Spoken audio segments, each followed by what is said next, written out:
پاکستانیوں اور کشمیریوں کی فلاحی تنظیم پرتھ ویلفیئر سوسائٹی کی جانب سے ضرورت مند افراد کو گھر گھر رمضان پیکج پہنچایا گیا۔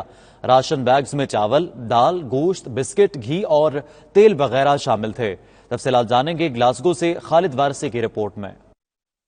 اسکاٹ لینڈ میں پاکستانیوں اور کشمیریوں کی فلاحی تنظیم پرتھ ویلفیئر سوسائٹی کی جانب سے ضرورت مند افراد کو گھر گھر رمضان پیکج پہنچایا گیا۔ روشن بیگز میں چاول، دال، گوشت، بسکٹ اور گھی وغیرہ شامل تھے۔ غریب عوام میں فوڈ پیکجز تقسیم کرنے کی یہ خصوصی کاوش سماجی رہنما عزیز الرحمان اور چودھری صفدر نے مل کر کی، جس پر مقامی کمیونٹی نے انہیں سراہا ہے۔ راجہ عزیز الرحمان نے 92 نیوز سے خصوصی گفتگو کرتے ہوئے کہا، دوسروں کی مدد کا یہ درس ہمارے آقا کریم صلی اللہ علیہ وآلہ وسلم نے خود کر کے ہمیں بتایا ہے۔ میرے ساتھ وائس چیئرمین راجہ عزیز صاحب کھڑے ہیں، تو یہ بھی انشاءاللہ کچھ کہیں گے، اور ایگزیکٹو ممبر ملک رشید صاحب، اور ہمارے ساتھ جو ہے پرتھ اینڈ کلروس کا سٹاف جو ہے وہ بھی کھڑا ہے۔ آج یہاں پہ ہم لوگ یہ تھوڑا سا جو کہ کرونا وائرس ایک پینڈیمک آیا ہوا ہے، جس کے حوالے سے کچھ تھوڑا بہت جو کچھ بھی پرتھ ویلفیئر سوسائٹی کر سکتی ہے، ہمارے چیئرمین ملک رشید صاحب اور پرتھ اینڈ کلروس کونسل کی طرف سے یہ سب لوگوں کے ہیلپ کے لیے ہم کر رہے ہیں، کھانا تقسیم کر رہے ہیں۔ پچھلے کچھ ہفتوں سے یہ کام جاری اور ساری، اور انشاءاللہ آگے بھی جب تک یہ پینڈیمک ہے ہم لوگ اس کام کو جاری رکھیں گے۔ اور پرتھ کونسل کا اسپیشلی بہت بہت شکریہ ادا کرتے ہیں، جنہوں نے ہمارے ساتھ تعاون کیا اور ہمیں یہ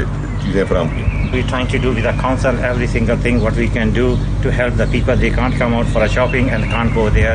Old people or vulnerable people, they can't go out. So we're trying to help them from 2 weeks, and inshallah we can carry on doing it till it happens, till it stops every single thing. Thank you. اس دوران کوشش کی گئی کہ آس پاس مقیم ان تمام افراد تک ration کی تقسیم کو یقینی بنایا جا سکے جو گھروں سے نہیں نکل سکتے۔ خالد وارثی، 92 نیوز، اسکاٹ لینڈ۔